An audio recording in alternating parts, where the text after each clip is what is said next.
नमस्कार साथियों, स्वागत है आपका सरकारी पेंशन न्यूज़ में। आज आपके लिए एक और नई अपडेट लेके आए हैं। पेंशन से जुड़ी हर खबर प्राप्त करने के लिए हमारे चैनल को सब्सक्राइब करें। 195 पेंशन। प्राइवेट सेक्टर में काम करने वाले ज्यादातर कर्मचारियों को लगता है कि सरकार द्वारा सरकारी कर्मचारियों को पहले जो पेंशन दी जाती थी उससे अच्छा कुछ नहीं है। रिटायर हो चुके सरकारी कर्मचारियों की लाइफ सेट है।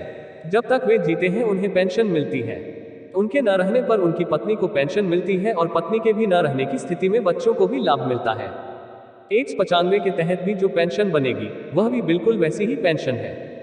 ये सपनों को सच करने जैसा है। वे कर्मचारी जिनका भविष्य निधि संगठन EPFO के साथ अपना PF खाता PF अकाउंट है, वे इस पेंशन स्कीम में इनरोल हो सकते हैं, बशर्ते कि उनका खाता 2014 से पहले का हो। EPFO इस खाते में न सिर्फ भविष्य के लिए आपके पैसों को संजोकर रखता है, बल्कि रिटायरमेंट के बाद आपको पेंशन की सुविधा भी देता है।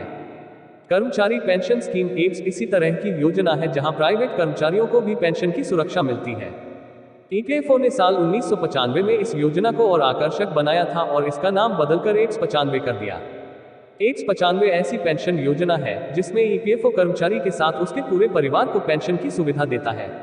इस योजना का चुनाव करने वालों को और भी कई तरह की सुविधाएं दी जाती हैं। करीब 75 लाख पेंशनर्स अभी 195 योजना के लाभार्थी हैं। इसके अलावा EPFO के साथ करीब 6 करोड़ सब्सक्राइबर भी जुड़े हैं, जिन्हें हाल में 195 योजना का चुनाव करने का विकल्प दिया गया है। ये योजना रिटायरमेंट के मिनिमम और गारंटीड पेंशन की सुरक्षा देती है।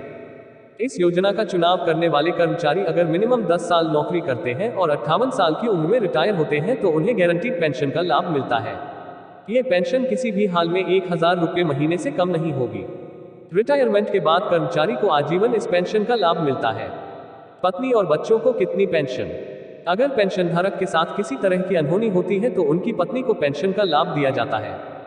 हालांकि पत्नी को मिलने वाली पेंशन की राशि कर्मचारी के मुकाबले 50% ही रहेगी।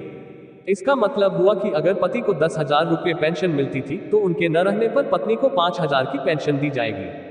इतना ही नहीं, अगर पति पत्नी दोनों ही नहीं रहते तो उनके बच्चों को पेंशन का लाभ मिलेगा। योजना के तहत 2 बच्चों को 25 साल की उम्र तक पेंशन का लाभ मिलता है।